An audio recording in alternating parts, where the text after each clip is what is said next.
We're the huge movie fanatics, and we're here to review Thor, the great Marvel movie that came out earlier this year. I think it's... was it like one of the first in May or something? Or? Yeah, it came out right in the tail end of April or early May. It must have been early May. But I've seen it once exactly, and I loved it. Once exactly. I've been meaning to see it again. I just couldn't get around to it. But it's an excellent, excellent movie. I think it's the best thing Marvel Studios has put out since the first Iron Man.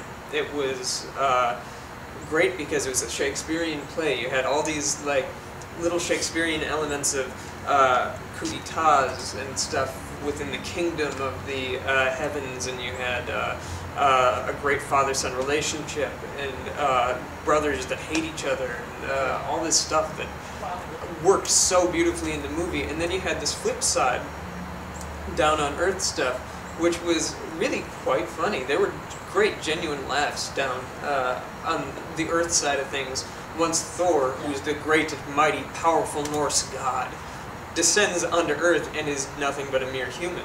I thought that stuff was really great, where he just kept on falling victim to Earth's rules, to human mortality. That's where Thor really worked. The humor was great. I thought Natalie Portman was a pretty excellent choice as leading lady. I really, really, really liked Chris Hemsworth as Thor. He was just great. Odin was perfectly portrayed by Anthony Hopkins, and I can't remember the actor who played Loki, but I thought Loki was a pretty excellent villain, and they actually successfully made the really hokey outfits look really kind of cool in the movie. And when the entire climax of the movie takes place on a rainbow bridge, I shit you not, it's a rainbow bridge. That concept put into your head is the stupidest looking thing in the world. I think it's one of the best looking things in the movie. It is terrific to look at. Like, I was just blown away. Especially Blu-ray, just wait. It was just beautiful to look at. Like, I have no idea how they successfully made that look because cool. I only seen the movie once. I just bought it. I just figured, what the hell, I never saw it in the theater. And I'm like, thinking back on it, that's the thing I remember most. Yeah. It's just the imagery of that bridge. And that thing that rotates or whatever, that sends them wherever. Yeah. Like, the visuals of the movie are really quite astounding. It's something that I liked.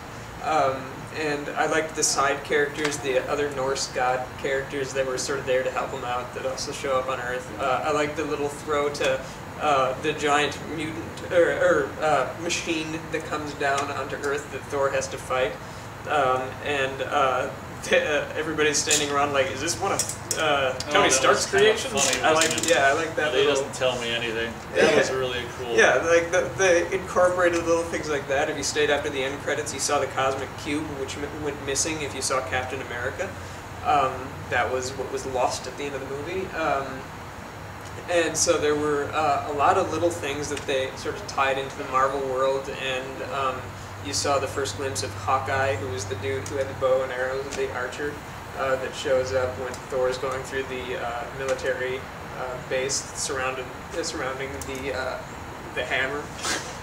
The hammer was rather successfully done, as stupid as it sounds, like a hammer that guides you into flight.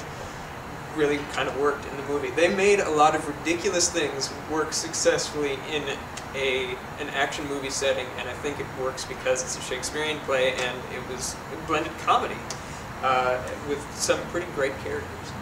So that's my thoughts on Thor. Thor, great movie. I'd give it 4. Let's check out what this dude has to say. With this dude? Yeah. Oh, okay. I thought you said stew. No, dude. This dude. Yeah, like I say, I'm not a huge comic book fan, so I mean, I don't know anything about Thor. I know that the only thing I know about Thor is from Adventures in Babysitting. That girl, so she's got, she's ever seen that? Oh, you've never seen that? No. There's a girl who's a Thor fan, and she's got the hammer and some kind of thing with the wings. Are they wings or what? Yeah. These things. So that's pretty much all I know about Thor. He's got a hammer, and so I just went with it. I mean, did it pretty much capture Thor? Thor is one of the characters that I was never really familiar with too much, just because there's not a whole lot to him. What Yeah, makes I him can't kind of imagine. interesting is that he's this Greek god, or well, Norse god that is living in a human world. That's what kind of makes him interesting. But the interest kind of starts and stops there. As it's in the movie, it works insanely well. But on page for 60 years, kind of doesn't really interest me that much. Okay, so Out of all the Marvel heroes, he's one of my least favorites. you know, I kind of have this opinion that regardless, you shouldn't have to, if you're going to see a movie, you shouldn't have to know everything about him anyway. Yeah. You should be able to go into a movie, whether it's a superhero movie or anything, just be able to go into it and get it. Anyway, so... Did it work on that level for you, or? Oh yeah, because Yeah. well, the beginning made.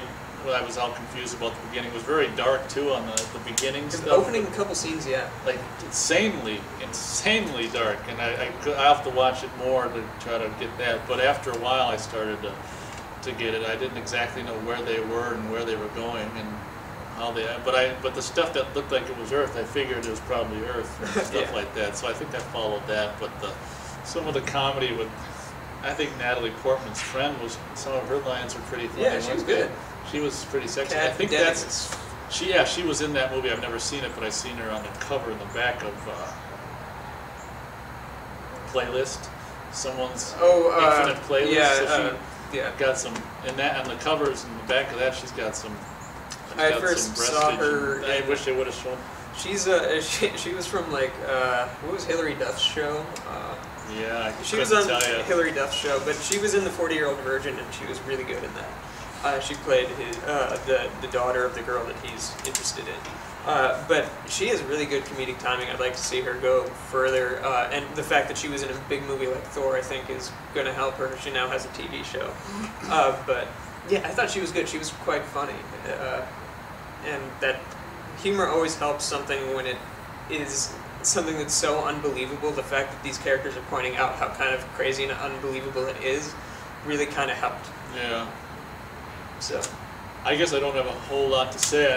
Like I say, when I saw it once and I think back on it, that, like I say, the imagery of the, like Anthony Hopkins, I think he's all in like gold kind of stuff, and you know, that was nice and sharp and crisp, and the production design, and I also like that, like I say, that thing that teleports him and the black guy standing guard, the African American guy standing guard. There's a lot of people out there who get mad about things that are no big deal. I'm just making sure I'm correct. So standing guard and the lightning and stuff. And then there was some big creature. I remember Thor, I think, going through the back of his head with. Yeah. He went in his mouth and the back of his head. But like I say, them dark scenes were really dark. I don't know exactly what the deal with that was. So There wasn't a whole lot of those, but they were kind of well, yeah, at the distracting. very beginning. Yeah, they were really distracting. Yeah. But I thought action was good, characters good, cast really good. Yeah, overall it's good. And the fact that it was done by an actor who was directing, I think really helped get those performances that he needed. And he's a good director in his own right. But Kenneth Branagh is completely not familiar with making these kind of movies, and for not having ever made one, he did a really good job at making one. And it's too bad that he's not doing Thor 2. Actually, they're bringing on the woman who directed Monster, which was that really kind of horrific movie starring Charlize Yeah, Theron. I never saw it. It was a great movie, but it sounds like she's going to be directing Thor 2. Yeah, So they're bringing on interesting choices for this character, which I think, of all the Marvel heroes, we need somebody like that to make these movies, because they're going to make him unconventionally. Had somebody else handled this, I don't think it would have played like a Shakespearean play, because it played that way because that's what he's familiar with. He's directed a great version of Hamlet. It was 4 hours long, but it was a great version of that movie. And he's done a lot of Shakespeare. So yeah, I'd probably say 3 stars. I mean, it didn't blow my ass out of the water, but it was a competent, there's definitely been a lot worse kind of superhero movies, Oh, definitely. So 3 stars for Thor. See it. Take it easy.